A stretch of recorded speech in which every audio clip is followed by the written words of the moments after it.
ഒരു പ്രഭാഷണത്തോടൊപ്പം ഒരു പഠന ക്ലാസ് കൂടിയാണ്. ഈ ക്ലാസ്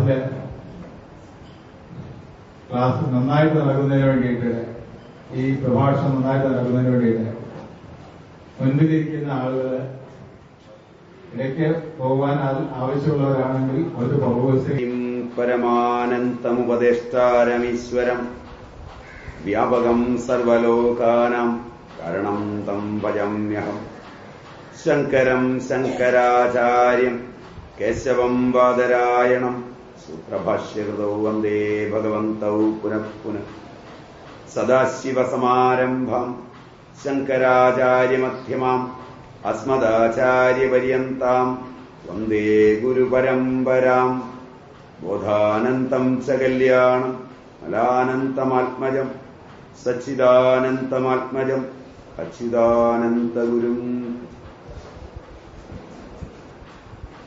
അമൃതാത്മാക്കളെ, ആയുർവേദത്തെക്കുറിച്ച് ഒരു ക്ലാസ് ആരംഭിക്കുക.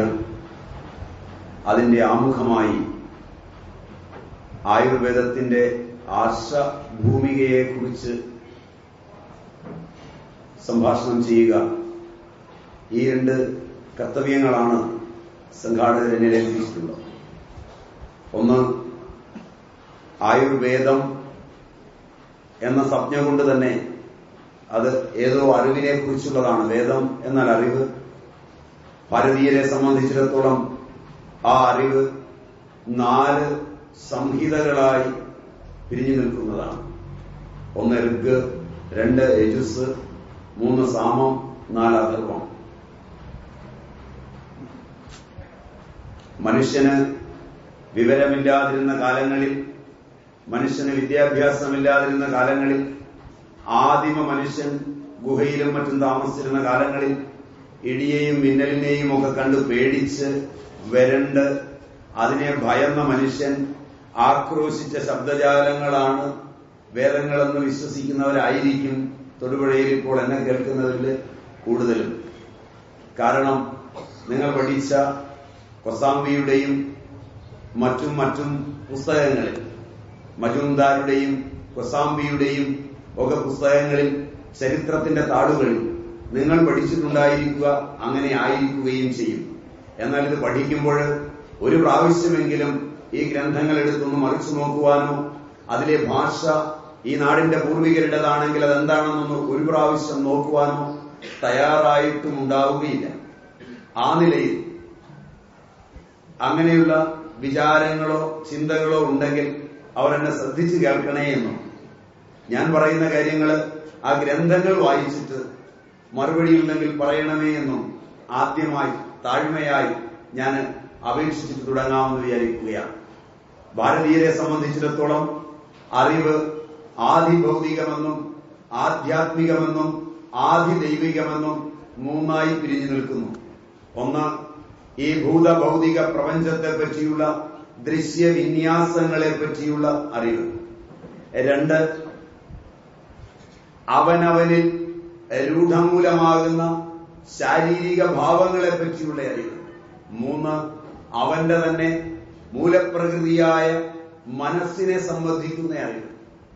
മനുഷ്യൻ സമഗ്രമായി അവന്റെ ദൃശ്യവും അവന്റെ ശരീരവും അവന് ദൃശ്യേതരമായി അനുഭവപ്പെടുന്ന മനസ്സും എന്ന് 3ഉം ചേർന്ന സമഗ്രമായ ഒന്നിനെ മാത്രമേ മനുഷ്യനെന്ന് വിളിക്കാൻ കഴിയുകയുള്ളൂവെന്നും അത് 3ഉം ചേർത്ത് പഠിച്ചുവെങ്കിൽ മാത്രമേ അവൻ എന്തെങ്കിലും അവന്റെ ചുറ്റുപാടുകളെ കുറിച്ചോ അവനെക്കുറിച്ച് തന്നെയോ മനസ്സിലാവുകയുള്ളൂവെന്നും വിശ്വസിച്ചിരുന്ന ഒരു കാലഘട്ടത്തിലെ ജനത ആ വിശ്വാസത്തിനധിഷ്ഠിതമായി രചിച്ച ആദിമ അറിവുകളെ വേദങ്ങൾ എന്ന് പറയാം.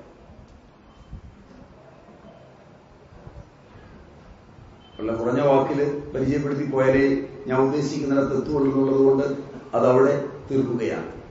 ആ വേദങ്ങളിൽ ഋഗ്വേദം, യജുർവേദം, സാമവേദം, അഥർവവേദം എന്നീ വേദങ്ങളിൽ ഈ 3 തരം അറിവുകളും നിലകൊള്ളുന്നുണ്ട്.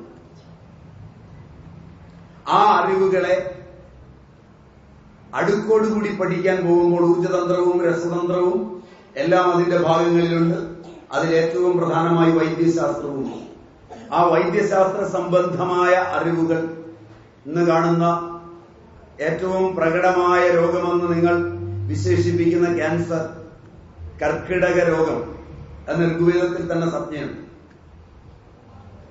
കർക്കിടകം ഞണ്ടാണ്. കർക്കിടകം എന്ന സംസ്കൃത ശബ്ദത്തിന്റെ അർത്ഥം ഞണ്ടാണ്. ക്യാൻസർ എന്ന ശബ്ദത്തിന്റെ അർത്ഥം ഞണ്ടാണ്. പാശ്ചാത്യരുടെ കണ്ടുപിടുത്തത്തിൽ നിന്ന് ഋഗ്വേദം കോപ്പിയടിച്ചതാണോ അതല്ല ഋഗ്വേദത്തിൽ നിന്ന് പാശ്ചാത്യർ കോപ്പിയടിച്ചതാണോ എന്നെനിക്കറിയില്ല. ഏതാണ് ആദ്യം ഉണ്ടായത്, ഏതാണ് അവസാനം ഉണ്ടായത് എന്ന് നോക്കി നിങ്ങൾ തീരുമാനിച്ചാൽ മതി. ഇത് ഞാൻ പറഞ്ഞതല്ല. ലോകപ്രശസ്തനായ ഭിഷഗ്വരൻ ഋഗ്വേദത്തിൽ നിന്ന് കാണിക്കാം. ഇനി അതാരെങ്കിലും പിന്നീട് എഴുതി ചേർത്തതാണോ എന്ന് സംശയമുണ്ടെങ്കിൽ ഒരു കാലത്ത് ഇന്ത്യയിലെ ഏറ്റവും പ്രശസ്തനായ ആധുനിക വൈദ്യശാസ്ത്രത്തിന്റെ, അലോപ്പതി എന്ന ശബ്ദം കളിയാക്കി വിളിക്കുന്നതാണ്. അത് അലോപ്പതി ഡോക്ടർക്ക് ഇഷ്ടമാകുമെങ്കിലും എനിക്കിഷ്ടമല്ല. അതുകൊണ്ട് ആ ശബ്ദം മറ്റൊരു രോഗം എന്ന പേരിലാണ് ആ പദത്തിന്റെ അർത്ഥം. അലോപ്പതി എന്ന ശബ്ദത്തിന്റെ അർത്ഥം മറ്റൊരു രോഗമെന്നാണ്.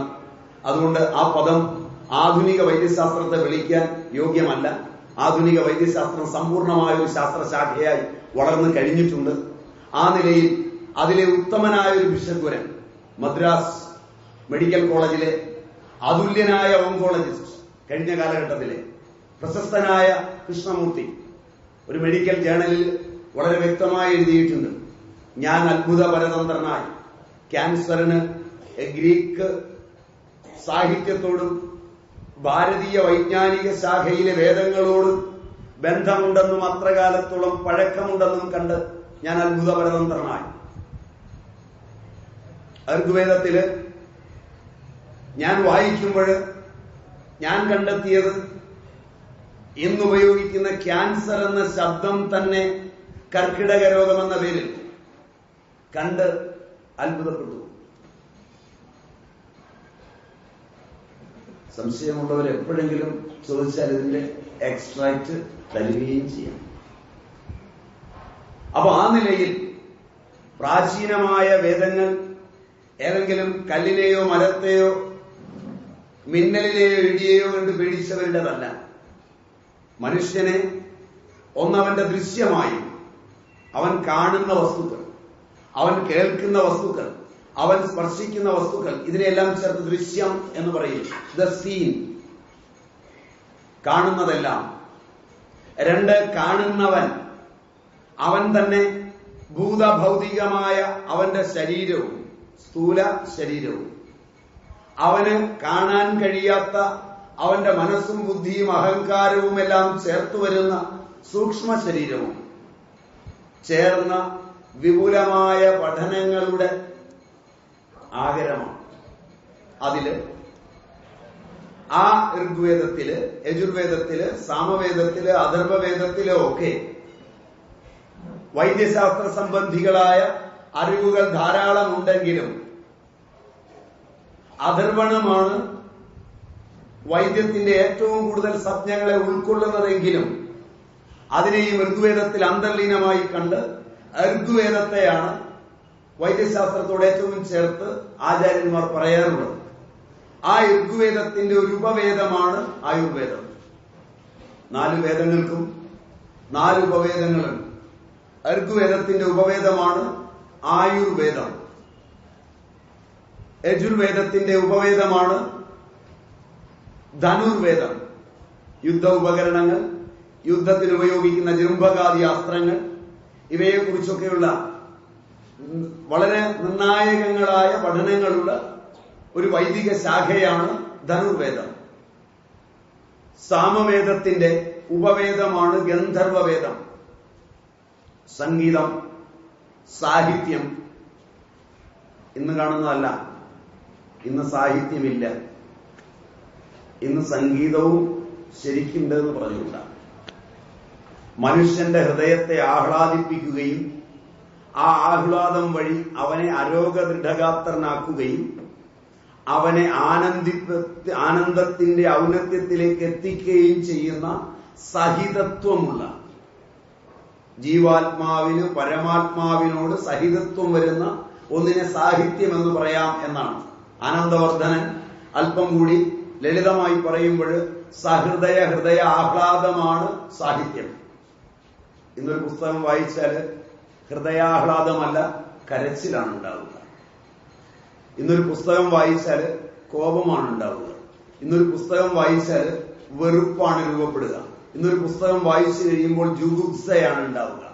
ഇന്ന് നിങ്ങൾ കാണുന്ന, വീട്ടിലിരുന്ന് കാണുന്ന ടിവിയിലെ ഏത് സീരിയലും ഏത് നാടകവും ഏത് സിനിമയും നിങ്ങൾ കണ്ടാലും ആ കണ്ടു കഴിഞ്ഞിറങ്ങുമ്പോൾ നിങ്ങളുടെ ഹൃദയമിടിപ്പിന് ശക്തി കൂടുന്നുണ്ടാവും, നിങ്ങൾക്ക് BP കൂടുന്നുണ്ടാവും, നിങ്ങളിൽ പലരുടെയും മസ്തിഷ്കത്തിന് മാറ്റം വന്നിട്ടുണ്ടാവും. കാരണം അതിൽ മനുഷ്യന് ആഹ്ലാദം ജനിപ്പിക്കുന്ന ഹൃദയാഹ്ലാദകാരികളായ യാതൊന്നും തന്നെ ഉണ്ടാവരുതെന്ന് അതിന്റെ പ്രോത്ഘാടകർ തീരുമാനിച്ചിട്ടുണ്ട്. ഏകപക്ഷീയമായി പറയുമ്പോൾ ഞാനൊന്ന് നിർത്തി നോക്കുന്നത്, ഞാൻ പറയുന്നത് തെറ്റല്ല എന്ന വിചാരത്തോടെയാണ്. ഒരാൾക്കും കൊലപാതകം കണ്ട് ആനന്ദം ഉണ്ടാവില്ല, ഒരാൾക്കും മറ്റൊരുത്തൻ കള്ളു കുടിച്ച് തകരുന്നത് കണ്ട് ആനന്ദം ഉണ്ടാവില്ല, ഒരാൾക്കും ഭാര്യയും ഭർത്താവും തമ്മിൽ അടിച്ചു പിരിയുന്നത് കണ്ട് ആനന്ദം ഉണ്ടാവില്ല, ഒരാൾക്കും വ്യഭിചാര രംഗങ്ങൾ കണ്ട് ആനന്ദം ഉണ്ടാവില്ല, ഒരാൾക്കും പീഡനം കണ്ട് ആനന്ദം ഉണ്ടാവില്ല. ശരിയല്ലെന്നുണ്ടോ? നിങ്ങളൊക്കെ ആനന്ദിക്കുവോ?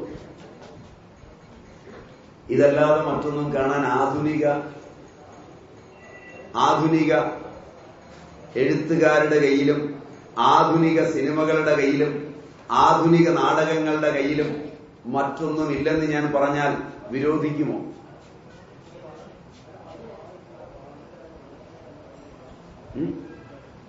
അങ്ങനെ തന്നെയല്ലേ? പക്ഷെ അത് സാഹിത്യമല്ല, അത് കലയല്ല. കല എങ്ങനെയായിരിക്കണം, സാഹിത്യം എങ്ങനെയായിരിക്കണം, കലയിൽ നിന്നും സാഹിത്യത്തിൽ നിന്നും എങ്ങനെയാണ് മാനവൻ പരിണമിക്കുന്നതെന്നും വ്യക്തമായ നിർദ്ദേശങ്ങളോടുകൂടി രൂപപ്പെടുത്തിയിട്ടുള്ള ഒരു ഉപവേദമാണ് ഗന്ധർവവേദം. ഒരു ശബ്ദം എങ്ങനെ മസ്തിഷ്കത്തെ ബാധിക്കുന്നു, ഒരു ശബ്ദം എങ്ങനെ ഹൃദയധമനികളെ രൂപാന്തരപ്പെടുത്തുന്നു,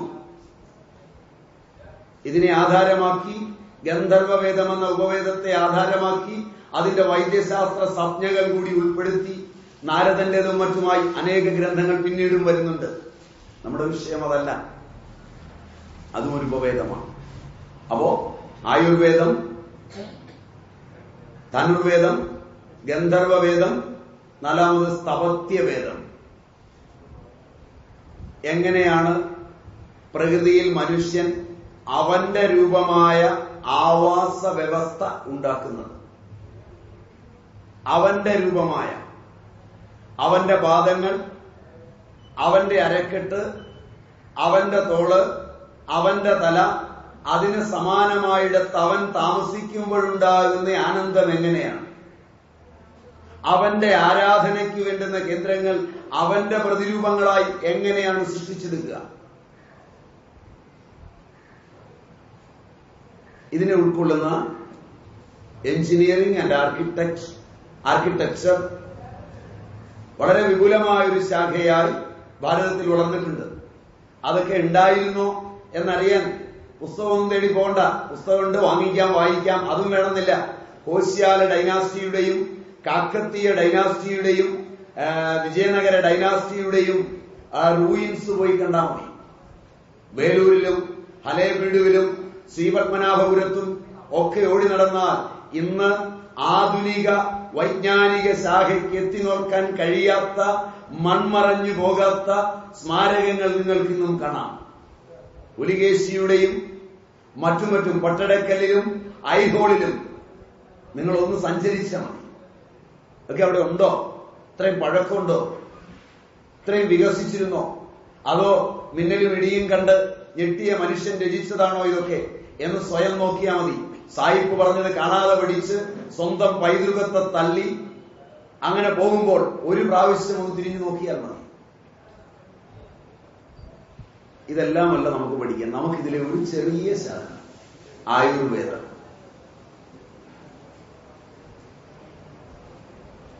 ആ ആയുർവേദം അത് ആരംഭിക്കുന്നത് തന്നെ ചരകൻ, സുശ്രുതൻ മുതലായവരൊക്കെ അതിലെ അധികായന്മാരാണ്. ഉപവേദമായ ആയുർവേദത്തിൽ നിന്ന് അനേക ശാഖകൾ പിന്നീട് ഉണ്ടായിട്ടുണ്ട്. ധന്വന്തരി ശാഖ, ചരക ശാഖ ഒക്കെ ഇതിൽപ്പെടും. ധന്വന്തരി ശാഖയിൽപ്പെട്ടതാണ് സുശ്രുതൻ, സുദർശിയായ സുശ്രുതനും മറ്റും. ഇതിന്റെ എല്ലാ പുസ്തകങ്ങളും ഇന്ന് വാങ്ങിക്കാൻ കിട്ടും. എല്ലാ ഭാഷകളിലും തർജ്ജമകളോടുകൂടി വാങ്ങിക്കാൻ കിട്ടും. അതുകൊണ്ട് ഇല്ലാത്തതൊന്നും ഉണ്ടാക്കി പറയല്ല, പേടിക്കണ്ട. പോയാൽ വാങ്ങിക്കാൻ കിട്ടും. ചൗക്കമ്പ സംസ്കൃത് സീരീസിന് എഴുതിയാൽ ഹിന്ദിയിലും ഇംഗ്ലീഷിലും കിട്ടും, മലയാളത്തിൽ കിട്ടില്ല. മലയാളത്തിലും ചില പുസ്തകങ്ങളൊക്കെ തർജ്ജമ ചെയ്ത് കേരളക്കരയിലുണ്ട്, വാങ്ങിക്കാൻ കിട്ടും. അപ്പോ ആ ശാഖകൾ വളരെ വികസിച്ചു വന്നിട്ടുണ്ട്. അതിൽ ആചാര്യനായ ചരകൻ ആയുർവേദത്തെ നമുക്കൊന്ന് പരിചയപ്പെടുത്തുന്നുണ്ട്.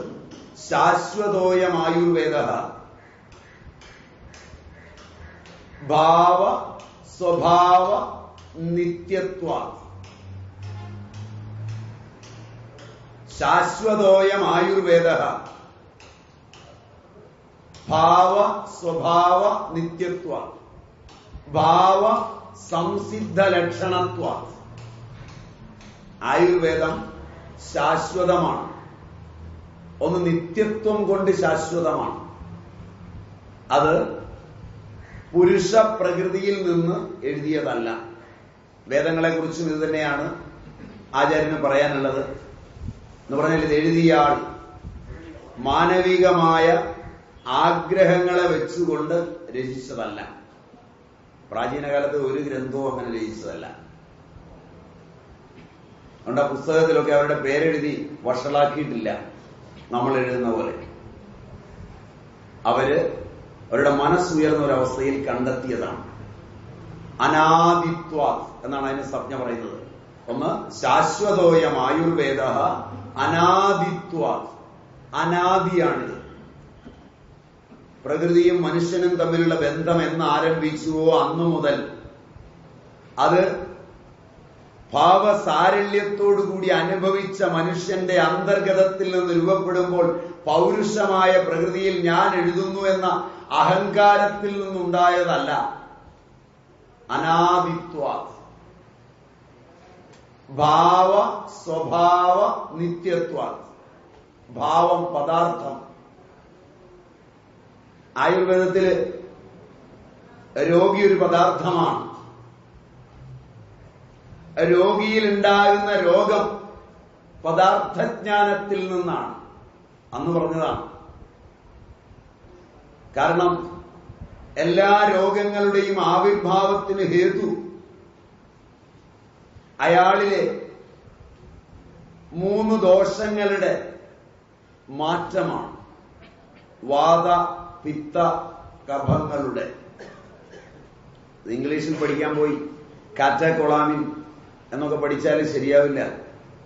അങ്ങനെയുള്ള സാധനങ്ങളല്ല വാദവും പിത്തവും കഫവും.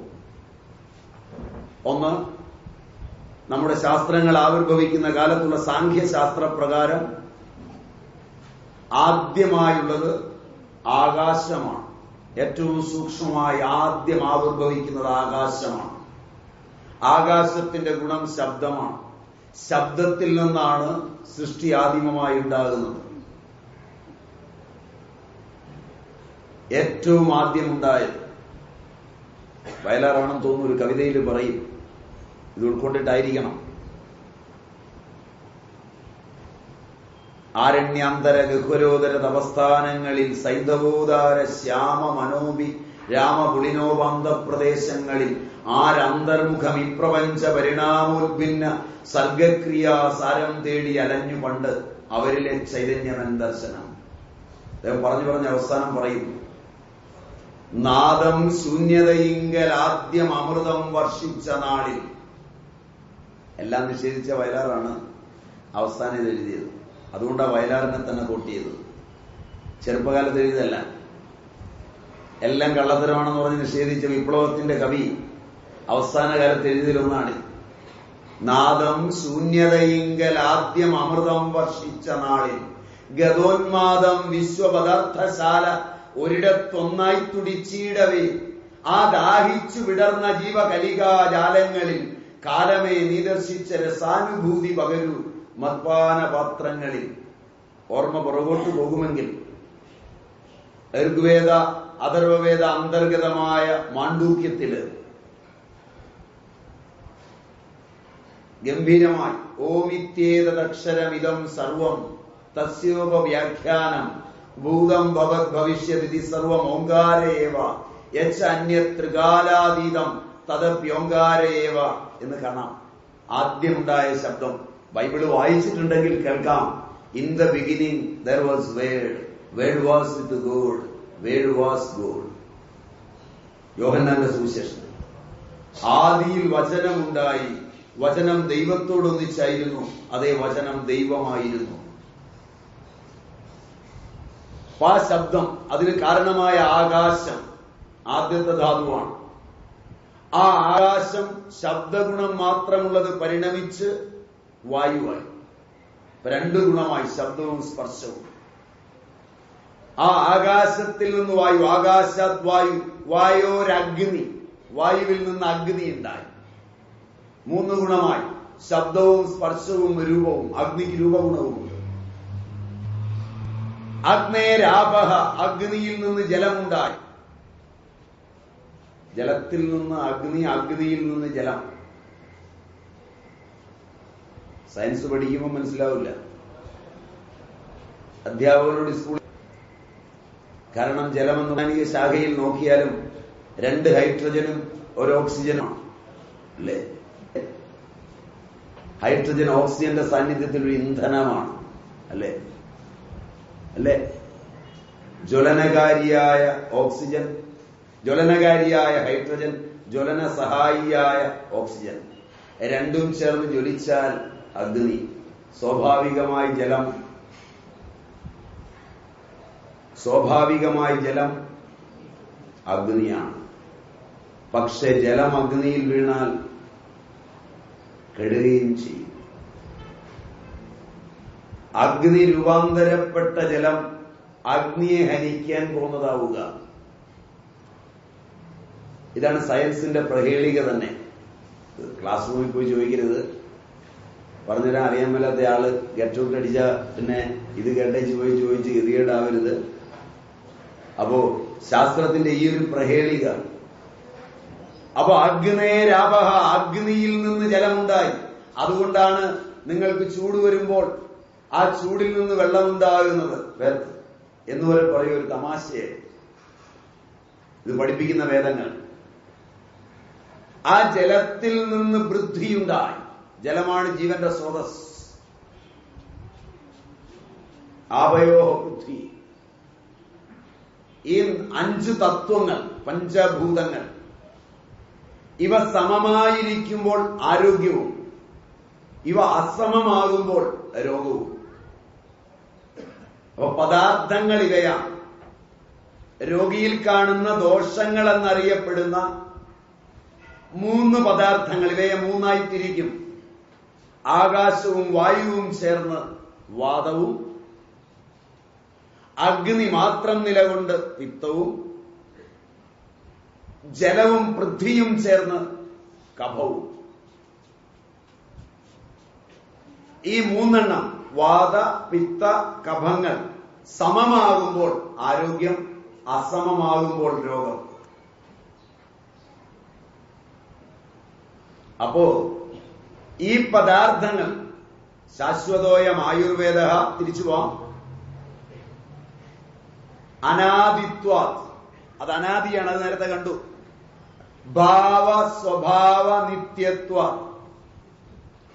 ഈ ആകാശത്തിന്റെയും വായുവിന്റെയും അഗ്നിയുടെയും പൃഥ്വിയുടെയും സ്വഭാവം അത് ആരംഭിച്ച കാലത്തിൽ നിന്ന് എത്ര നൂറ്റാണ്ട് കഴിഞ്ഞാലും മാറുന്നില്ല.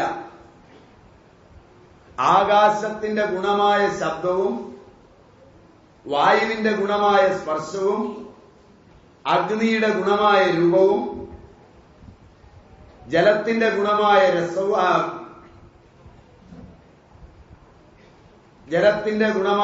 രസവും പൃഥ്വിയുടെ ഗുണമായ ഗന്ധവും കാലപ്പഴക്കത്തിൽ മാറുന്നില്ല. അപ്പോൾ പദാർത്ഥത്തിന്റെ ഭാവത്തിന്റെ സ്വഭാവം ദോഷങ്ങളെ വെച്ച് പഠിച്ചാൽ നിത്യമാണ്. മാറുന്നില്ല. 2, അത് ആരിൽ പ്രവർത്തിക്കുന്നുവോ ആ മനുഷ്യനിൽ, രോഗിയിൽ കാലാന്തരത്തിൽ ഈ സ്വഭാവ സവിശേഷതകൾക്ക് മാറ്റമില്ല. എന്ന് പറഞ്ഞാൽ രോഗങ്ങളുടെ സ്വഭാവം അന്നും ഇന്നും ഒന്നു തന്നെയാണ്. പേര് മാറ്റി മാറ്റി എഴുതാം, ഇംഗ്ലീഷിലാക്കാം, ഹിന്ദിയിലാക്കാം, ലാറ്റിനിലാക്കാം, പുതിയ പേരുകൾ പലതും ഉണ്ടാക്കി പറയാം. ഒരു രോഗത്തിന് 9 കൊല്ലം മരുന്ന് കൊടുത്തു കഴിഞ്ഞ് മാറാതെ വരുമ്പോൾ അതിന് പേര് മാറ്റിയിട്ട് 3 ലേഖനം എഴുതിയാൽ ജനങ്ങൾ സമാധാനിക്കും, ഗവൺമെന്റുകൾ സമാധാനിക്കും. കാരണം അത് എന്റേത്, അതല്ലാതെ ചികിത്സിച്ചുകൊണ്ടാണല്ലോ എന്നൊരു സമാധാനം കിട്ടും. അപ്പോ ഈഷദ്ഭേദം ആദ്യം പറഞ്ഞത് മാറ്റി പറയുന്നത് ആദ്യം പറഞ്ഞവൻ തന്നെയാണെങ്കിലും കേൾക്കുന്നവനൊരു സമാധാനമുണ്ട്. പക്ഷെ സ്വഭാവമൊന്നും മാറിയിട്ടല്ല പേര് മാറ്റിയത്. അതുകൊണ്ട് രോഗം അതിന്റെ ലക്ഷണം വെച്ച് അന്നും ഇന്നും സമാനമാണ്. 3, രോഗത്തിന് ഉപയോഗിക്കാവുന്ന ഔഷധങ്ങൾ ഭൂമിയിലുള്ളവ മാത്രമേ ഉള്ളൂ അന്നും ഇന്നും. അത് ഏതെല്ലാം തരത്തിൽ ഉപയോഗിക്കുന്നു എന്നതിലേ ഭേദമുള്ളൂ. ഭൂമിയിൽ നിന്ന് കിട്ടുന്ന, മണ്ണിൽ നിന്ന് കുഴിച്ചെടുക്കുന്ന വസ്തുക്കളോ, മണ്ണിൽ വളരുന്ന ചെടികളോ, അവയെ സംയോജിപ്പിച്ചുണ്ടാകാവുന്ന വസ്തുജാലങ്ങളോ, അതായത് രാസപദാർത്ഥങ്ങൾ, കെമിക്കൽസ്, കുഴിച്ചെടുക്കുന്ന പെട്രോളിൽ നിന്നും മറ്റും രൂപാന്തരപ്പെടുത്തിയെടുക്കുന്ന സിന്തറ്റിക്സ്, സസ്യജാലങ്ങളിൽ നിന്ന് രൂപാന്തരപ്പെടുത്തിയെടുക്കുന്ന ജൈവ പദാർത്ഥങ്ങൾ, ജീവികളിൽ നിന്നും മറ്റും വേർതിരിച്ചെടുക്കുന്ന ജൈവ പദാർത്ഥങ്ങൾ, ഇവയെല്ലാം ഒരു സമയത്ത് ലേഹ്യമായോ ഘൃതമായോ കഷായമായോ ഗുളികയായോ കൊടുത്തെങ്കിൽ മറ്റൊരു സമയത്ത് അത് കുടിച്ച് ക്യാപ്സ്യൂളിലാക്കി കൊടുത്താലും ആ പദാർത്ഥങ്ങളെല്ലാം സെയിമാണ്. ചരകൻ പറഞ്ഞതാണ്, ഭാവ സ്വഭാവ നിത്യത്വ. അതായത് ഈ കൊടുക്കുന്ന ഔഷധങ്ങളിൽ ഒന്നുപോലും ഒരുവനും ശൂന്യതയിൽ നിന്ന് സൃഷ്ടിച്ചുണ്ടാക്കുന്നില്ല. പഴയത് തന്നെ പല രൂപത്തിൽ മാറ്റിമറിച്ചു വരുന്നതേ ഉള്ളൂ. അതിന്റെ ആദാന പ്രധാന പ്രക്രിയയിൽ മാത്രമേ മാറ്റം വരുന്നുള്ളൂ. ചിന്തിച്ചേ തീരുമാനിക്കാവൂ. ഞാൻ പറഞ്ഞുകൊണ്ട് തീരുമാനിക്കരുത്. കേട്ടിട്ട് പോവുക, ഇരുന്ന് ചിന്തിച്ചു നോക്കുക. ശൂന്യതയിൽ നിന്ന് വരെ ഏതെങ്കിലും ശാസ്ത്രം എന്തെങ്കിലും ഔഷധം കണ്ടുപിടിച്ചിട്ടുണ്ടോ? ജൈവ പദാർത്ഥങ്ങൾ, സിന്തറ്റിക്സ്, അജൈവ പദാർത്ഥങ്ങൾ, ഇവയൊക്കെ മാറ്റിയും മറിച്ചും ഉണ്ടാക്കിയിട്ടുള്ളതാണ് ലോകത്തിന്നോളമുള്ള എല്ലാ ഔഷധങ്ങളും. അപ്പൊ ഔഷധങ്ങൾ, രോഗി, രോഗലക്ഷണങ്ങൾ, രോഗത്തിന് കാരണമായ പഞ്ചഭൂത പ്രക്രിയ, ഇവയെല്ലാം തന്നെ നിത്യമാണ്. അതുകൊണ്ട് അതിനെ കുറിക്കുന്ന ഈ ശാസ്ത്രശാഖയായ ആയുർവേദവും നിത്യമാണ്. ചരകൻ ശാശ്വതമാണ്. ഭാവ സ്വഭാവ സംസിദ്ധ ലക്ഷണത്വ. രോഗത്തിന്റെ സ്വഭാവത്തെ കുറിച്ചുള്ള ലക്ഷണങ്ങള്, ജ്വരം, അനേക വിധത്തിലുണ്ടാകുന്ന ജ്വരലക്ഷണങ്ങൾ, അനേക വിധം ജ്വരങ്ങളുണ്ട്. പാണ്ഡു അനേക വിധമുണ്ട്. പാണ്ഡു എന്ന് കേൾക്കുമ്പോ നിങ്ങളെ ആരോ തെറ്റിദ്ധരിപ്പിച്ചിരിക്കുന്ന ഈ ചിത്രകഥക്കാര് പിന്നെ കുറച്ച് സിനിമാക്കാരുമാണെന്ന്. അവർ ഈ മഹാഭാരതം സീരിയലിലൊക്കെ പാണ്ഡുവിനെ കാണിച്ചപ്പോ പാണ്ഡുള്ളവനെ കാണിച്ചത് അല്ലേ? പാണ്ഡു എന്ന് കേട്ടാൽ തന്നെ പാണ്ഡ് എന്നാണ് ഓർമ്മ വരുന്നത്, അല്ലേ? അല്ലേ? അറിവുള്ളവർക്ക് പോലും ചിത്രകഥയിലൊക്കെ പാണ്ഡുവിന്റെ ചിത്രം വരയ്ക്കുമ്പോൾ വെള്ളപ്പാണ്ടുള്ളവനെ കാണിക്കും. വെള്ളപ്പാണ്ട് പാണ്ഡുവിന്റെ ഒരു ഭാഗമാണ് വേണമെങ്കിൽ. പാണ്ഡു എന്ന ശബ്ദത്തിന് ആംഗലേയ പദത്തിലെ ഇക്വലന്റ് അനീമിയ എന്നാണ്. അത് ആയുർവേദ സംജ്ഞപ്രകാരം അനേക വിധമുണ്ട്. അതിൽ ഏറ്റവും അപകടകാരിയായ ഒരു പാണ്ഡുവാണ് എപ്പോഴെങ്കിലും ഈ രോഗി സ്ത്രീകളോട് ബന്ധപ്പെട്ടാൽ അയാളുടെ മസ്തിഷ്കത്തിൽ നിന്ന് രക്തസ്രാവം ഉണ്ടാകും. ലുക്കീമിയയുടെ, ഇന്ന് ആധുനിക വൈദ്യശാസ്ത്രം പറയുന്ന ലുക്കീമിയയുടെ ഒരു വളരെ കൂടിയ വിഭാഗമാണ് ഈ രോഗം. അതുണ്ടായിരുന്നവനാണ് മഹാഭാരതത്തിലെ പാണ്ഡു. ഈ മസ്തിഷ്ക രക്തസ്രാവത്തിന് ഔഷധവും അവർ അന്നേ കുറിച്ചിട്ടുണ്ട്, ഇന്ന് കുറിച്ചതല്ല. ത്രികടു എന്ന് പറഞ്ഞാൽ ചുക്ക്, മുളക്, തിപ്പലി, ജാതിപത്രി, പച്ചില, വരട്ടുമഞ്ഞൾ, നാടൻ കോഴിമുട്ടയുടെ തോട്, ഇത്രയും നന്നായി ഉണക്കി പൊടിച്ച് ശീലപ്പൊടിയാക്കി 1 ടീസ്പൂൺ വീതം തേനിൽ ചാലിച്ച് കഴിച്ചാൽ പാണ്ഡുവിൽ വരുന്ന അപ്ലാസ്റ്റിക് അനീമിയ മുതലായവയിലും അതിനേക്കാളെല്ലാം കൂടുതലായി ALL, CML മുതലായി ഒക്കെ ഇന്ന് വ്യവഹരിച്ചു പോരുന്ന ലുക്കീമിയയിലുമൊക്കെ മസ്തിഷ്ക രക്തസ്രാവം ഉണ്ടായാൽ തടയാൻ അതിപ്രശസ്തമായ ഔഷധമാണ് ഇത്. പാണ്ഡു നിദാനത്തില്, പാണ്ഡു ചികിത്സയിൽ, നിദാനം കഴിഞ്ഞ് ചികിത്സയില് വ്യക്തമായ ആചാര്യന്മാർ പറയും. ഇന്ന് എഴുതി വെച്ച ഗ്രന്ഥങ്ങളല്ല, ആധുനിക ഗവേഷണങ്ങളിലൂടെ കണ്ടെത്തിയവയല്ല. കൊടുത്താൽ 100% ഫലപ്രദവുമാണ്. ആർക്കും പരീക്ഷണാർത്ഥം കൊടുത്തു നോക്കാം. അപ്പൊ കാലം എത്ര മാറിയാലും ആ രോഗലക്ഷണം മാറുന്നില്ല. പാണ്ഡു കാസം, ചുമ, ശ്വാസം, ആസ്തമ, വീണ്ടും അപസ്മാരം, ഏതാണ്ട് 18 വിധത്തിൽ വരുന്ന അപസ്മാരങ്ങളും അപകടകരമായ പശുക്കരണിയും ഒക്കെ നിലനിൽക്കുന്ന അപസ്മാരശാഖ, ഉന്മാദശാഖ. അപസ്മാരം ഏതെങ്കിലും ദിവ്യദേവതയുടേതാണെന്നൊന്നും അല്ല ആയുർവേദ ഗ്രന്ഥത്തിൽ. ശക്തമായ രോഗത്തെയും അതെങ്ങനെ മസ്തിഷ്കത്തിന്റെ ചാലനമാകുമെന്നും അതെങ്ങനെ മസ്തിഷ്കത്തെ ബാധിക്കുന്നുവെന്നും അതെങ്ങനെ മസ്തിഷ്ക പര്യങ്കദേശത്തിൽ നിന്ന് ആവിർഭവിക്കുന്നുവെന്നും. മസ്തിഷ്ക പര്യങ്കദേശം ഹൈപ്പോതലാമസ്, ഇതൊക്കെ ഒരു മസ്തിഷ്കം പൊളിച്ച് കണ്ടിട്ടാണോ? അതൊക്കെ പിന്നീട് അന്വേഷിക്കേണ്ടതാണ്. വ്യക്തമായി രേഖപ്പെടുത്തി. വീണ്ടും വാദം, റുമാറ്റിസം എന്ന വാദം എന്ന് പറയുന്ന ദോഷമല്ല. വീണ്ടും രക്തവാദം, വീണ്ടും ഗുന്മൻ, വീണ്ടും അശ്മരി. അശ്മരി എന്ന് പറയുമ്പോൾ അനേക വിധത്തിലെ കല്ലുകൾ മനുഷ്യ ശരീരത്തിലുണ്ടാവും. പിത്താശയ അശ്മരി, വൃക്ക അശ്മരി, മൂത്രാശയ അശ്മരി. വൃക്കയും മൂത്രാശയവും രണ്ടായി തന്നെ പറയുന്നുണ്ട്. വീണ്ടും ആഗ്നേയ ഗ്രന്ഥിയിൽ വരുന്ന അഗ്നിയാശയ അശ്മരി സ്റ്റോൺ.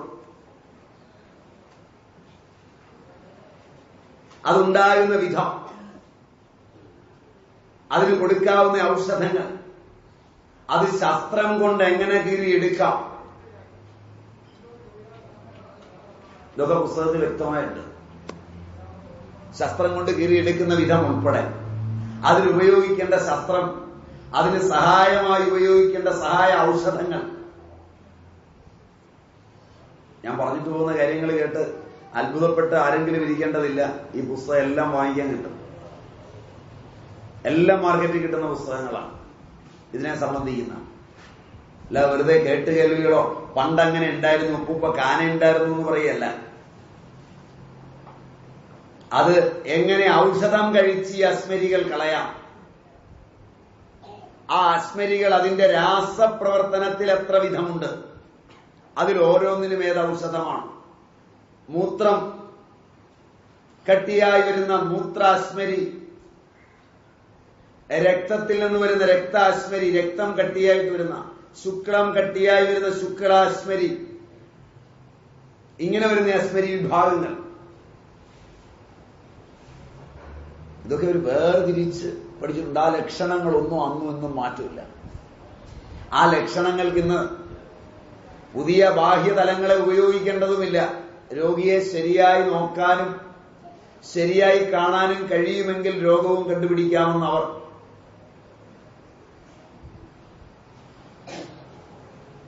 വീണ്ടും വൃക്കയിൽ വരുന്ന രോഗങ്ങൾ യാസ്മരി കൂടാതെ, വീണ്ടും കർക്കിടക രോഗം, അർബുദമല്ല. അർബുദം എന്ന സബ്ജയിൽ മുഴയെന്നും പൊട്ടുന്നതെന്നും മാത്രമേ അർത്ഥമുള്ളൂ. ക്യാൻസറിന് തർജ്ജമ അർബുദമെന്നല്ല, കർക്കിടക രോഗമെന്നാണ് പ്രാചീന തർജ്ജമ. അർബുദം എന്ന് പേര് വന്നാൽ, രക്തകർക്കിടകം എന്ന് പറഞ്ഞാൽ രക്ത അർബുദം എന്ന് വിശേഷിപ്പിക്കുന്ന ബ്ലഡ് ക്യാൻസർ. കർക്കിടകം, അസ്ഥി കർക്കിടകം എന്ന് പറഞ്ഞാൽ ബോണിൽ വരുന്ന ക്യാൻസർ. ഓരോ സ്ഥാനത്തോടും ചേർത്ത് വ്യവഹരിക്കുമ്പോൾ കർക്കിടക രോഗങ്ങൾ അനേക വിധമാണ്. അതില് മുഴകളായി പൊട്ടിവിടരുന്നവയെ അർബുദ രോഗം എന്ന് പറയും. അത് കുറേയുണ്ട്. ജലാർബുദം, ശ്രോതോർബുദം, അത് വേറെ. അത് മലിഗ്നന്റ് ആകണമെന്നില്ല. ഗ്രന്ഥികൾ, അത് മുഴകളാണ്. ഇങ്ങനെ വർഗീകരിച്ച പഠനങ്ങൾ. പിന്നെ ഇതിൽ തന്നെ വീണ്ടും വരുന്ന ശല്യാഗ്രഹണം, സർജറി മാത്രമുള്ള ശാഖകൾ, അത് ഏതിനൊക്കെ വേണം എന്നുള്ളത്. ഇങ്ങനെ ഏതു വിധത്തിൽ നോക്കിയാലും വസ്തുനിഷ്ഠവും ഋജുവുമായൊരു പഠനത്തിൽ അന്നത്തെ രോഗലക്ഷണത്തിൽ നിന്ന് ഇന്നത്തെ രോഗത്തിന് ലക്ഷണപരമായ മാറ്റങ്ങൾ ഇത്രയും സംവത്സരം കഴിഞ്ഞിട്ടും ഇല്ല.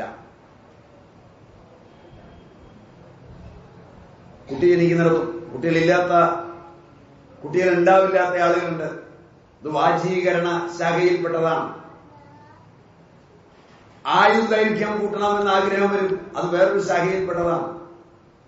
വാചീകരണം, കുതിരയുടെ പേര് ചേർത്ത് വ്യവഹരിക്കുന്ന, വൃശ്യം കാളയുടെ പേര് ചേർത്ത് വ്യവഹരിക്കുന്ന ഒരു വലിയ ശാഖയാണ്. ആ ശാഖ, ഇവിടെയൊക്കെ ലക്ഷണങ്ങൾ അന്നും ഇന്നും മാറിയിട്ടില്ലെന്നാണ് ഭാവ സംസിദ്ധി ലക്ഷണത്വ ശരകനായി പ്രതിജ്ഞ ചെയ്യുന്നത്. അതുകൊണ്ട് തന്നെ ആയുർവേദത്തിന്റെ കൂമ്പടയില്ല, അത് നിലച്ചു പോവില്ല, അതിന്റെ പ്രയോജനങ്ങൾ ലോകം പുരോഗമിച്ചതുകൊണ്ട് ഇല്ലാതാവില്ല എന്നുറപ്പ്. ഇത് ചരകൻ അന്ന് പറഞ്ഞിരിക്കുന്നതാണ്. ഇനി നമുക്ക് ആയുർവേദത്തിന്റെ അനാദിത്വം പറഞ്ഞാൽ ആയുർവേദം എന്താണ്, എന്തിനെ കുറിച്ചാണ് പഠിപ്പിക്കുന്നത്? രോഗത്തെക്കുറിച്ച് അല്ല. ആയുഷ്യാഞ്ച അനായുഷ്യാഞ്ച വേദയതി ഇത് ആയുർവേദ. സംസ്കൃതം ഇടയ്ക്ക് പറയുന്നത് ആവശ്യമുണ്ടായിട്ടല്ല. ചിലരെങ്കിലും ഇടയ്ക്കിരിക്കുന്ന പണ്ഡിതന്മാരായ ആളുകളുണ്ടാവും. മലയാളത്തിൽ മാത്രം പറഞ്ഞാൽ ഇതൊക്കെ പ്രാചീന പുസ്തകത്തിലുണ്ട് എന്നുള്ളതിന് അവരെ സംബന്ധിച്ചുള്ള പുസ്തകം പിന്നീട് പരിശോധിക്കണമെന്ന് തോന്നിയാൽ അതിൽ കിടക്കുന്ന സംജ്ഞ അതുപോലെ പറയാമെന്ന് വിചാരിച്ച് മാത്രമാണ്. അത്രയും സമയം കളയണമെന്ന് ആഗ്രഹിച്ചിട്ടല്ല. കാരണം ഈ ക്ലാസ് കഴിഞ്ഞ് ഇറങ്ങിപ്പോകുമ്പോ സ്വാമിയാർ ഒന്നൊരു പടക്ക അടിച്ചിട്ട് പോയി എന്ന് പറയുന്നവർ തൊടുപുഴയിലുണ്ടാവും. അവരെ ഉദ്ദേശിച്ച് തന്നെയാണ്.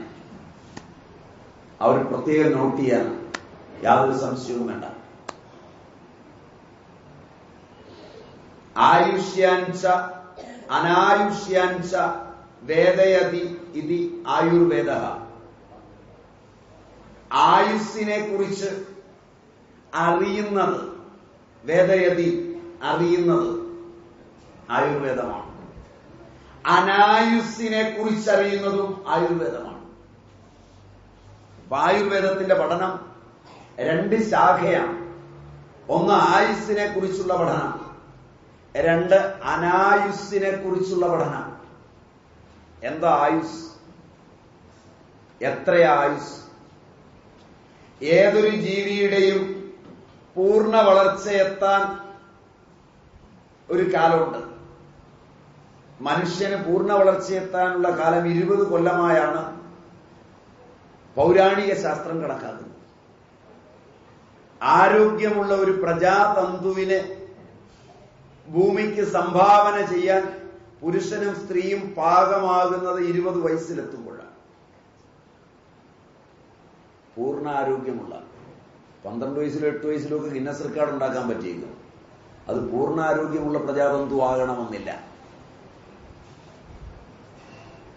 സാമാന്യമായി പൂർണ്ണ ആരോഗ്യമുള്ള, ഇക്കാലത്ത് പൂർണ്ണ ആരോഗ്യം ഉള്ളവൻ ഇല്ല, അതുകൊണ്ട് പൂർണ്ണ ആരോഗ്യമുള്ളതിനെ തരുമെന്നും തോന്നുന്നില്ല.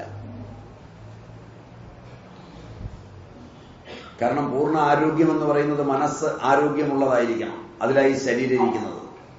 ആ ശരീരം ആരോഗ്യമുള്ളതായിരിക്കണം. മനസ്സ് ആരോഗ്യമുള്ളവന് മാത്രമേ എന്നും ചിരിക്കാനെങ്കിലും കഴിയൂ.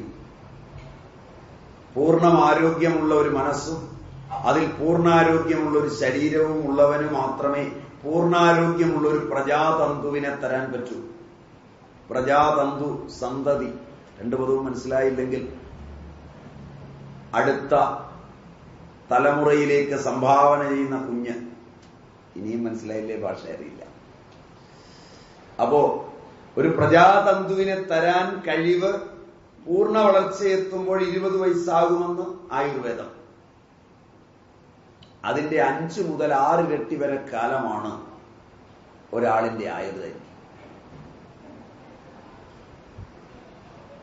അതായത് ഏതാണ്ട് 120 വയസ്സ് വരെ ജീവിക്കാം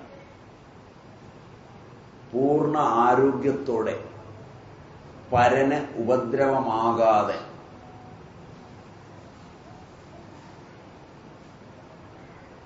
എല്ലാ ഇന്ദ്രിയങ്ങളും സുഷ്ടുവായി വെച്ചുകൊണ്ട്. ഇങ്ങനെയാണ് അന്നുള്ളവർ ചിന്തിച്ചത്. ചരകൻ, സുശ്രുതൻ, വാഗ്ഭടൻ, ഇങ്ങനെ ഒട്ടേറെ ആളുകളുണ്ട്. അവരൊക്കെ ചിന്തിച്ചത് ഇങ്ങനെയാണ്. അഗ്നിവേശൻ, ഒരുപാട് പേരുടെ പേര് പറയാനുണ്ട്. നിങ്ങൾ കേട്ടിട്ടുള്ള ചിലതിന്റെ പേരുകൾ മാത്രം പറഞ്ഞാൽ നിങ്ങൾക്ക് എളുപ്പമാകുമല്ലോ എന്ന് വെച്ച് പറഞ്ഞു എന്നേ ഉള്ളൂ. ആത്രേയൻ, ആത്രേയനൊക്കെ ഇതില് സുശ്രുതനേക്കാളൊക്കെ തന്നെ മുമ്പിലുള്ളയാളാണ്. ആത്രേയന്റെയൊക്കെ സംഭാവനകൾ വളരെ ഗംഭീരമാണ്. ഇനി മാത്രമല്ല, ഈ രംഗത്ത് സസ്യങ്ങളെയും ജന്തുക്കളെയും ഒക്കെ വെച്ച് ഒരു പഠനം നടത്തിയിട്ടുണ്ട്. അതിനെക്കുറിച്ച് നമുക്ക് തൊട്ട് പുറകെ കാണാം. ഓരോ ജീവിയുടെയും ആയുസ്സിനെ കുറിച്ച് അവർ പഠിച്ചിട്ടുണ്ട്. വൃക്ഷങ്ങളുടെയും സസ്യങ്ങളുടെയും ആയുസ്സിനെ പറ്റി പഠിച്ചിട്ടുണ്ട്. സസ്യങ്ങൾക്ക് ജീവനുണ്ടെന്ന് തന്നെ അടുത്ത കാലത്താണ് കണ്ടുപിടിച്ചല്ലേ? അല്ലേ? അല്ലേ? കഴിഞ്ഞ ആഴ്ചയിലോ കഴിഞ്ഞ മുമ്പത്തെ ആഴ്ച കണ്ട് ജഗദീഷ് ചന്ദ്രബോസ് കണ്ടുപിടിച്ച പോലെ നമ്മളിപ്പോ പഠിക്കുന്നത്. സസ്യങ്ങൾക്ക് ജീവനുണ്ടെന്ന് മാത്രമല്ല, സസ്യങ്ങൾക്ക് ത്യാജ്യഗ്രാഹ്യ വിവേചനാശക്തിയുണ്ടെന്നും സസ്യങ്ങളെ പരിചരിക്കുന്നവന്റെ മനസ്സ് സസ്യത്തിൽ കടന്നുകൂടുന്നുണ്ടെന്നും സസ്യങ്ങളെ പരിചരിക്കുമ്പോൾ അതിന് ഇന്ന ഔഷധങ്ങൾ ഇന്ന രോഗത്തിന് കൊടുക്കണമെന്നും ആയുർവേദമുണ്ട്, ഗ്രന്ഥമുണ്ട്.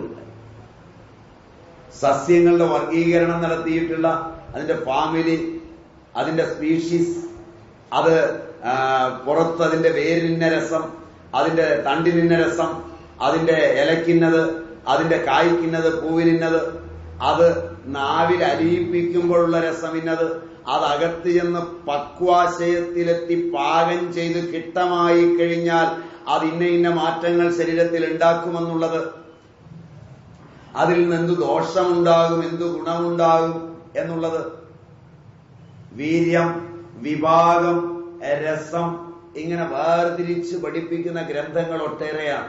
ഭാവപ്രകാശം, ധന്വന്തരി നിഘണ്ടു, രാജനിഘണ്ടു, ഇങ്ങനെ ഒട്ടേറെ ഗ്രന്ഥങ്ങൾ. കുട്ടിക്കാലത്ത് ഇതൊന്നും അല്ല പഠിക്കാൻ പോയത്. അതുകൊണ്ട് പറ്റിയ അബദ്ധമാണ്. പറഞ്ഞിട്ട് കാര്യമില്ല. വൈകിയില്ലാന്ന് ഇനിയാണെങ്കിലും എടുത്തും തുറന്നു നോക്കിയാൽ മതി. വീട്ടുമുറ്റത്ത് നിൽക്കുന്ന ചെടികളെയും മറ്റുള്ളതിനെയും പറ്റിയൊക്കെ കുറെയെങ്കിലുമൊക്കെ മനസ്സിലാവും. പക്ഷെ വീട്ടുമുറ്റത്ത് ഇപ്പം മിക്കവാറും ചെടികളല്ലുള്ളത് ബോൺസായി ആണുള്ളത്. ബോൺസായി അടുത്ത തലമുറയിൽ ഒട്ടേറെ ബോൺസായി ശിശുക്കളെ സംഭാവന തരും. മനസ്സിലായതെന്നറിയില്ല. അതിന് വെള്ളമൊഴിക്കുമ്പോൾ നിത്യവും ബോൺസായി കാണുന്ന അമ്മയുടെ ഗർഭത്തിൽ ഒരു ബോൺസായി രൂപാന്തരപ്പെടുമെന്നാണ് ആയുർവേദം പറയുന്നത്. അന്നേ നാം കാണുന്നതെന്തോ അതാണ് ആഗിരണം ചെയ്യുന്നത്. ഒരളവ് വരെ ഇന്ന് ഇത്രയും കൂടുതൽ ക്യാൻസർ ഉണ്ടാക്കിയത് കഴിഞ്ഞ തലമുറയിലെ സിനിമകളാണെന്നാണ്. അതിലെ നായകനും നായികയും ജനങ്ങളുടെ കരച്ചിൽ പിടിച്ചു പറ്റാൻ ക്യാൻസറും ബ്ലഡ് ക്യാൻസറും വന്ന മരിക്കാൻ കിടക്കുന്നത്. ആ സമയത്തിരുന്ന് കണ്ണുനീരൊപ്പുമ്പോൾ നായകനുമായും നായികയായും താതാത്മ്യം പ്രാപിക്കുന്ന കാണുന്നവൻ അവന്റെ മനസ്സിൽ ഈ രോഗത്തെ കയറ്റിക്കൊണ്ടാണ് വീട്ടിലേക്ക് പോകുന്നത്. അവന്റെ ജനിതക കലകളിലേക്ക് കടന്നുകൂടുന്ന ഈ രോഗം കാലാന്തരത്തിൽ രോഗമായി പരിണമിക്കുമ്പോൾ അത് എണ്ണത്തിൽ കൂടും. അപ്പൊ നാം കാണുന്നത്, നാം കേൾക്കുന്നത്, നാം സ്പർശിക്കുന്നത് ഒക്കെ നമ്മിൽ മാനസികമായി രൂപാന്തരപ്പെടും എന്ന് പഠിപ്പിച്ച ആയുർവേദം സസ്യങ്ങളെ വളർത്തുമ്പോൾ അവയെ പൂർണ്ണ ആരോഗ്യമുള്ളവയായി വളർത്തിയില്ലെങ്കിൽ, അതിന് നിത്യവും കണ്ടില്ലെങ്കിൽ മനസ്സിന്റെ ആരോഗ്യം പോകും. ചിത്രങ്ങൾ മനോഹരങ്ങളും സമഗ്രങ്ങളുമായവ കണ്ടില്ലെങ്കിൽ മനസ്സ് വികലമാകും. ഉൾക്കൊള്ളാൻ എളുപ്പമുണ്ടോന്നറിയില്ല. ആധുനിക കല വൈകല്യത്തെ കലയെന്ന് പറയുന്നതാണ്, അങ്ങനല്ലേ? കലാവൈകൃതങ്ങളെ കലയെന്ന് പറയുന്നതാണ്. അപ്പൊ ഇത് ഉൾക്കൊള്ളാൻ പ്രയാസം വരും. അപ്പൊ അതുകൊണ്ട് പ്രാചീന സംജ്ഞകളിൽ അവർ വളരെ നിഷ്ഠയോടുകൂടി ആരോഗ്യം വേണമെങ്കിൽ എന്ത് കാണണം, എന്ത് കേൾക്കണം, എന്ത് രൂപപ്പെടുത്തണം, എന്ത് ചെയ്യണം, മനസ്സാണ് ഇതിന് മുഴുവൻ കാരണം എന്ന് ആദ്യം തന്നെ ശഠിച്ചു. ആ കാലങ്ങളിൽ അതിനനുഗുണങ്ങളായ ഗ്രന്ഥങ്ങളും അവർ രചിച്ചു. അതില് ഓരോ ജീവിയെക്കുറിച്ചും, കാട്ടിൽ കഴിയുന്ന സിംഹം, കടുവ, പുലി ഇവയുടെ മാംസം, അതിന്റെ രുചി, അത് പാകം ചെയ്താലുള്ള മാറ്റം, അത് അകത്ത് ചെന്നാലുള്ള മാറ്റം വരെ ഈ ഗ്രന്ഥങ്ങളിലുണ്ട്. അത് നിങ്ങൾക്ക് പോയി പഠിച്ചു നോക്കാം. ഇത് വളരെ വിപുലമായ ഒരു ശാഖയാണ്. അങ്ങനെ പറയാൻ തുടങ്ങുമ്പോൾ അതിൽ ഒരു അടുക്കോടെ പറഞ്ഞാൽ ആയുസ്സിനെ കുറിച്ചും അനായുസ്സിനെ കുറിച്ചുമാണ് ഇത് പഠിപ്പിക്കുന്നത് എന്ന് പറഞ്ഞാണല്ലോ നാം ഇങ്ങോട്ട് തിരിഞ്ഞത്. ആയുസ് മനുഷ്യനെ സംബന്ധിച്ച് 120 വയസ്സാണെന്ന് പറഞ്ഞു. അപ്പൊ പൂർണ്ണ ആരോഗ്യത്തോടുകൂടി രോഗങ്ങളൊന്നും വരാതെ ഒരു 120 കൊല്ലക്കാലം ചെത്തി ജീവിക്കാൻ, അങ്ങനല്ലേ ഇന്നത്തെ ഭാഷ, എന്ത് ചെയ്യണം? ഒരു രോഗവും വരരുത്. എല്ലാ ഇന്ദ്രിയവും സഫലങ്ങളായിരിക്കണം, ഉൽപോഷിതങ്ങളായിരിക്കണം. അതിനൊരു ജീവിത രീതി, സ്വസ്ഥവൃത്തം എന്ന പേരിൽ ആദ്യം അവരതാ കൊടുത്തത്. അതാണ് ആയുസ്സിനെ കുറിച്ചുള്ള ശാസ്ത്രം. എന്ത് ചെയ്യാതിരുന്നാൽ ആയുസ് പൂർണ്ണമായി കിട്ടും, എന്തൊക്കെ ചെയ്താൽ പൂർണ്ണായുഷ്മാനായി ജീവിക്കാം.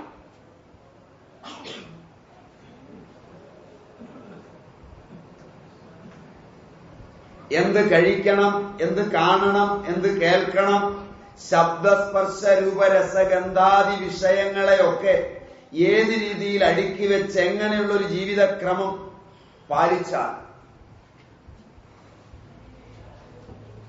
വസന്ത ഋതുവിൽ എന്ത് ചെയ്യണം, ശരത്കാലത്തിൽ എന്ത് ചെയ്യണം, ഗ്രീഷ്മത്തിൽ എങ്ങനെ വേണം, ഋതുചര്യ, സ്ത്രീ അതെങ്ങനെ ചെയ്യണം, പുരുഷൻ എങ്ങനെ ചെയ്യണം, ശിശു എങ്ങനെ ചെയ്യണം, കുമാരൻ എങ്ങനെ ചെയ്യണം, കുമാരി എങ്ങനെ ചെയ്യണം, യുവാവ് എങ്ങനെ ചെയ്യണം, യുവതി എങ്ങനെ ചെയ്യണം. കുറെയെല്ലാം പഴയ കാരണവന്മാർക്കറിയരുത്. വെളുത്ത പക്കത്തിൽ എങ്ങനെ വേണം, കറുത്ത പക്കത്തിൽ എങ്ങനെ വേണം. ആഹാരത്തിനുള്ള പദാർത്ഥങ്ങൾ വെളുത്ത പക്കത്തിൽ കൃഷി ചെയ്തിട്ട് വന്നാൽ ആയുസ്സിനെ അതെങ്ങനെ ബാധിക്കും, കറുത്ത പക്കത്തിൽ കൃഷി ചെയ്താൽ എങ്ങനെ ബാധിക്കും? മനസ്സിലായില്ല? കൃഷി ഡിപ്പാർട്ട്മെന്റിനോട് പോയി ചോദിച്ചാൽ അറിയില്ല. മൂത്തരച്ച കാരണവന്മാർ ഇനിയും ചത്തുപോകാത്ത ഒരു നാട്ടുമ്പുറത്തുണ്ടെ ചോദിച്ചാൽ ചേനയും ചേമ്പും കാച്ചിലും ഒക്കെ കിഴങ്ങും കപ്പയൊക്കെ നടുന്നത് കറുത്ത പക്കത്തിലും വെളുത്ത പക്കത്തിലും മാറി മാറി നട്ടാൽ എന്ത് സംഭവിക്കുമെന്ന് പറഞ്ഞുതരും. മനസ്സിലായില്ല?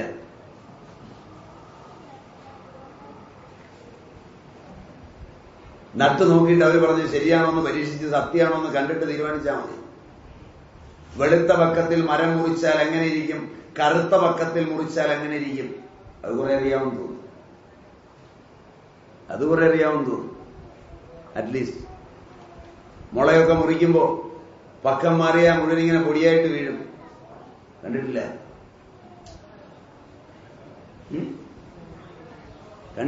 ഊറാങ്കുത്തുക എന്ന് പറയും. അങ്ങനല്ലേ നാട്ടിൽ പറയാ അല്ലേ? അപ്പൊ ഈ പക്കം മാറുമ്പോ ജീവികളുടെ സ്വഭാവം എങ്ങനെ മാറുന്നു? വേലിയേറ്റത്തിലും വേലിയിറക്കത്തിലും എങ്ങനെ മാറുന്നു? ഋതു മാറുമ്പോൾ എങ്ങനെ മാറുന്നു? കർക്കിടക മാസത്തിൽ തിന്നുന്ന ചേനയിലെ കാൽസ്യം ഓക്സലേറ്റിന്റെ അളവും ചിങ്ങമാസത്തിൽ പറിച്ചു തിന്നുമ്പോഴുള്ള ചേനയിലെ കാൽസ്യം ഓക്സലേറ്റിന്റെ അളവും വ്യത്യസ്തമാണ്.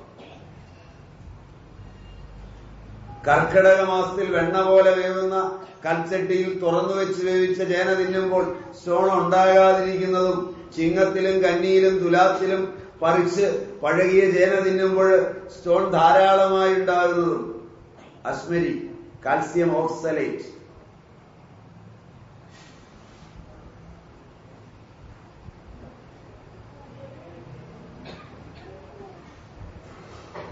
അപ്പൊ ഇത് വരാതിരിക്കാൻ എപ്പോൾ ചേന തിന്നണം? ചേമ്പ് എന്നും തിന്നാവുന്നതാണോ? വല്ലപ്പോഴുമേ കഴിക്കാവോ? രാവിലെ സൗകര്യ സ്കൂളിലേക്ക് പോവാൻ തലേദിവസം വൈകുന്നേരം നാഴി അരിയും മുന്നാഴി അരിയും നാഴി ഉഴുന്നും ഇട്ട് കുതിർത്ത് അരച്ച് ഇഡ്ഡലി ഉണ്ടാക്കിയാൽ 4 പൊതിഞ്ഞും കൊണ്ടുപോകാൻ 2 തിന്നുകയും ചെയ്യാൻ രാവിലെ എളുപ്പമാണ്. അങ്ങനെ എന്നും ഇഡ്ഡലി തിന്നാൽ എന്ത് സംഭവിക്കും? വല്ലപ്പോഴും മാത്രമേ ഉഴുന്ന് ഉപയോഗിക്കാമോ? അല്ലാതെ ഉപയോഗിച്ചാൽ അത് മൾട്ടിപ്പിൾ ന്യൂറോഫൈബ്രോമ ഉണ്ടാകുമോ? അല്ലാതെ ഉപയോഗിച്ചാൽ അത് ശരീരത്തിന്റെ കോശങ്ങളിൽ കൂടുതൽ കൊഴുപ്പിനെ അടിച്ചു കൂട്ടുമോ?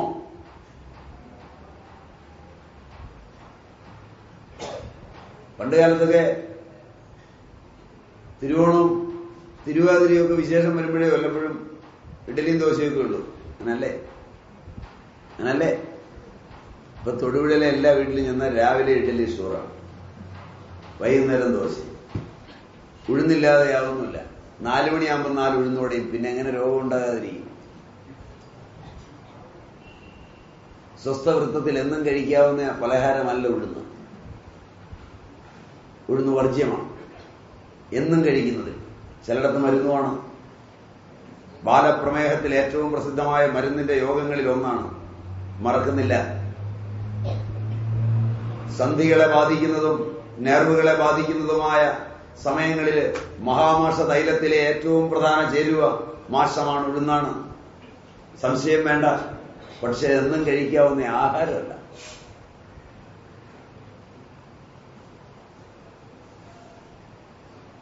അപ്പൊ ഈ അറിവ് ഇതൊക്കെ വിഡ്ഢിത്തമാണല്ലേ? അല്ലേ? ഇപ്പൊ ഈ വിഡ്ഢിത്തം മാറിത്തിറങ്ങിയിട്ടുണ്ട്. അമൃത ഇൻസ്റ്റിറ്റ്യൂട്ടും മെഡിക്കൽ ട്രസ്റ്റും ഒക്കെ നീണ്ട ഒരു പേപ്പറിൽ ഹാർട്ടിന് രോഗമായിട്ട് ചെല്ലുമ്പോൾ ഉഴുന്നു വേണ്ട, പുഴുക്കലരി പുട്ട് 1 കഷ്ണം, ഇടിയപ്പം 2 എണ്ണം, അല്ലെ? ഇങ്ങനെയൊക്കെ പേടിത്ത് തുടങ്ങി തോന്നും. അല്ലേ? വലിയ ഡോക്ടർമാരെ കാണാൻ പോയാൽ ഇപ്പൊ പഥ്യത്തിന്റെ കടലാസാ പ്രിസ്ക്രിപ്ഷനേക്കാൾ വലുത്. അല്ല ആയുർവേദം മുഴുവൻ പഥ്യം, അലോപ്പതിയിൽ പഥ്യമില്ല എന്ന് പറഞ്ഞ് ഓടിപ്പോയിട്ട് പഥ്യം കുറവുണ്ടോ? ഇപ്പൊ ആയുർവേദക്കാരൻ പഥ്യം കുറച്ചിരിക്കുക. കാരണം പഥ്യം ഇല്ലെന്ന് പറഞ്ഞാൽ അങ്ങോട്ട് പോയവനെ ഇങ്ങോട്ട് പിടിക്കാമെന്ന് വെച്ചാൽ ആയുർവേദക്കാരൻ പഥ്യം ഇല്ലാതെ കുറിച്ചു കൊടുക്കാൻ തുടങ്ങിയ കച്ചവടത്തിന്റെ ഭാഗമായി. പണ്ട് പഥ്യം പറഞ്ഞ ഇവരൊക്കെ വിട്ട് അങ്ങോട്ട് പോയത്. അപ്പൊ അവിടെ പഥ്യം കൂടിയപ്പോ തിരിച്ചു വരുമെന്നൊരു പ്രതീക്ഷയില് പഥ്യം ഇല്ല, എന്തും കഴിക്കാം, എന്നെ സമീപിക്കുമെന്ന് ബോർഡൊക്കെ വന്നു തുടങ്ങി. അല്ലേ? പഥ്യമില്ലാത്തവന് മരുന്ന് എന്തിന്? പഥ്യമുള്ളവന് മരുന്ന് എന്തിന്? ഋഗ്വേദം ഋഗ്വേദത്തിലെ പ്രസിദ്ധ സംജ്ഞകളിലൊന്നാണ് പഥ്യമില്ലാത്തവന് മരുന്ന് എന്തിന്, പഥ്യമുള്ളവന് മരുന്നെന്തിന്. മനസ്സിലായില്ല? ശബ്ദത്തിൽ നിന്ന് മനസ്സിലായി. പഥ്യയില്ലാത്തവൻ മരുന്ന് കഴിച്ചാല് യാതൊരു പ്രയോജനമില്ല, സത്തുപോകും. പഥ്യമുള്ളവൻ എന്തിനാ മരുന്ന് കഴിക്കുന്ന, കഴിക്കാതെ രോഗം മാറുമെന്ന്. ഇത് ഋഗ്വേദത്തിന്റെയാ, ഇന്നെഴുതല്ല. അത്ര പ്രാചീനമായ ഈ ശാഖയിൽ ആയുഷ്കാലം മുഴുവൻ എന്ത് ചെയ്യരുത്, എന്തു ചെയ്യണം, എങ്ങനെ ആഹാര നീഹാര മൈഥുന നിദ്രകൾ നിയന്ത്രിക്കണം, എപ്പോൾ ആഹാരം കഴിക്കണം, എപ്പോൾ കഴിക്കരുത്, ഏതാഹാരം കഴിക്കണം, ഏത് കഴിക്കരുത്. പണ്ട് കഴിക്കരുതാത്തതൊക്കെയാ ഇപ്പൊ കഴിക്കുന്നത്, അല്ലേ? പണ്ട് കാലത്ത് മനുഷ്യൻ വല്ല പന്നിയെയോ പശുവിനെയോ പട്ടിയെയോ ഒക്കെ തല്ലിക്കൊന്ന് തിന്നുകയാണെങ്കിൽ എന്റെ മാംസം തിന്നും, കൊടല് കുഴിച്ചിടും. അല്ലേ? എന്നാ അതിന്റെ കൊടല് തിന്നും, മാംസം കുഴിച്ചിടും. തൊടുപുഴയൊക്കെ ഇങ്ങനെ ബോർഡ് കാണാമെന്ന് തോന്നുന്നു, കപ്പയും ബോട്ടി എന്ന് പറയുന്നത് തന്നെയല്ലേ. ഇപ്പൊ എന്തരുതോ അതൊക്കെ കഴിക്കും, അപ്പൊ ക്യാൻസറൊക്കെ വരും. അപ്പൊ അരുതാത്തവ ഭക്ഷണങ്ങൾ, അപ്പൊ ആഹാരത്തിലെ അരുതുകൾ, നീഹാരത്തിലെ ഏതെല്ലാം തരം വെള്ളം കുടിക്കാം, എവിടുന്ന് എടുക്കുന്ന വെള്ളമൊക്കെ കുടിക്കാം. ചോലയിൽ നിന്നാണോ, തീരപ്രദേശത്തു നിന്നാണോ, കുന്നുംപുറങ്ങളിൽ നിന്നാണോ, ഭൂഗർഭത്തിൽ നിന്നാണോ, മഴയിൽ നിന്നാണോ, എവിടുന്നൊക്കെയുള്ള വെള്ളം കുടിക്കാം. ഏത് സമയങ്ങളിൽ ഏത് ഋതുക്കളിൽ ഒക്കെ മൈഥുനമാവാം, എപ്പോഴൊക്കെ അരുത്. മറ്റു ജീവജാലങ്ങൾക്കൊക്കെ മര്യാദയുണ്ട്, മര്യാദയില്ലാത്ത ഒരേ ഒരു ജീവി മനുഷ്യനാണ്. അത് പിന്നെ പത്രത്തിലൊക്കെ നിങ്ങൾ വായിക്കുന്നുണ്ട്, മെഡിക്കൽ കോളേജ് ഉൾപ്പെടെ. അതിന് ഞാൻ പറയണ്ട. അപ്പൊ അതിനൊക്കെ മര്യാദ, ആരോഗ്യം വേണമെങ്കിൽ. അതിന്റെ മൂർധന്യത്തിൽ ഇന്ന് ഓജക്ഷയം വന്ന് മരിക്കുന്നവരുടെ എണ്ണം 10 വെച്ചായെന്ന് മിനിഞ്ഞാന്നത്തെ പത്രത്തിൽ നിങ്ങൾ വായിച്ചു കാണും. 10 ഗർഭിണിയെ പരിശോധിക്കുമ്പോൾ ഒരു ഗർഭിണി കേരളത്തിൽ HIV പേഷ്യന്റാണ്. മിനിഞ്ഞാന്നത്തെ 4 നാളത്തെ പത്രമാണ്, സ്റ്റാറ്റിസ്റ്റിക്സ് ആണ്. എത്ര പേടിക്കേണ്ടതാണ്, എങ്ങോട്ടാണ് മനുഷ്യന്റെ പോക്ക്. അപ്പൊ എന്തരുത്, എന്താവാം, അതിന് ആഹാരം എങ്ങനെ, ഏതാഹാരം കഴിക്കണം, ഏത് കഴിക്കരുത്, എങ്ങനെ വെച്ച് കഴിക്കണം, എത്ര പാകം ചെയ്യണം, എങ്ങനെയാണ് പാകം ചെയ്യേണ്ടത്, ഇതെല്ലാം ഒരു നിയമമുണ്ട്, ഒരു മര്യാദയുണ്ട്. ഏത് 2 ആഹാരങ്ങൾ ചേരരുത്, മോരും മീനും, പാലും നാരങ്ങയും, പഴവും പാലും, ഇങ്ങനെ ചേരരുതാത്ത ഒരുപാട് യോഗങ്ങളുണ്ട്, വിരുദ്ധ ആഹാരങ്ങൾ. ഇന്ന് വിരുദ്ധമൊന്നുമില്ല. പാലും പഴവും വിരുദ്ധാഹാരമാണ്. കേരളത്തിലെ പിള്ളേർക്ക് കുട്ടിക്കാലത്ത് പാലും പഴവും കൂടെ കൊടുത്ത് ആ വിഷം ആദ്യം തീറ്റി റെസിസ്റ്റൻസ് ഉണ്ടാക്കുന്നതുകൊണ്ട് കേരളത്തിലെ പിള്ളേർക്ക് കഴിക്കാവുന്ന ക്രിയാകൗമുദി പറയുന്നുണ്ട്. കേരളീയ കുട്ടികൾക്ക് ഏത്തക്കായും പാലും കൂടെ കുട്ടിക്കാലത്തെ കൊടുത്ത അമ്മമാർ ആ വിഷത്തെ അതിജീവിക്കാൻ പഠിപ്പിച്ചുകൊണ്ട് അവർക്ക് കഴിക്കാമെന്ന് ക്രിയാകൗമുദികാരൻ എഴുതി വെച്ചിട്ടുണ്ട്, ശ്ലോകമായി തന്നെ. അല്ലെങ്കിൽ അത് വിരുദ്ധമാണ്. അത് നേരത്തെ കുട്ടിക്കാലത്ത് കഴിച്ചിട്ടില്ല, ഇടക്കാലത്താ കഴിക്കുന്നതെങ്കിൽ അത് വിരുദ്ധാഹാരമാണ്. അപ്പൊ ആഹാരം സ്വാദ് നോക്കിയല്ല കഴിക്കേണ്ട, വൈരുദ്ധ്യങ്ങളുണ്ട് ആഹാരത്തിൽ, ആഹാര വൈകല്യങ്ങൾ.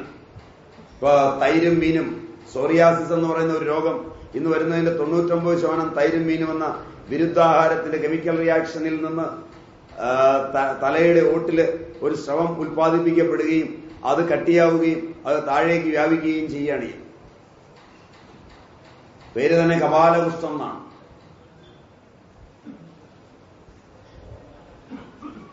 താരൻ എന്ന് പറയുന്ന രോഗം തന്നെ അതിന്റെ ഒരു അവാന്തരഭാവമാണ്. അപ്പോ വിരുദ്ധാഹാരങ്ങളിൽ നിന്നുണ്ടാകുന്ന രോഗങ്ങൾ, അവയുടെ സംജ്ഞകൾ, അപ്പൊ ആരോഗ്യത്തെ സംബന്ധിച്ച്, ആയുസ്സിനെ സംബന്ധിച്ച് പഠിപ്പിക്കുമ്പോൾ ഏത് കഴിക്കാം, ഏത് കഴിക്കരുത്. പണ്ടത്തെ അമ്മമാർക്കറിയാം, ഉണ്ണുമ്പോഴൊക്കെ അവർ പറയും അതിലൂടെ കഴിക്കരുത് മോനെ. ഇന്ന്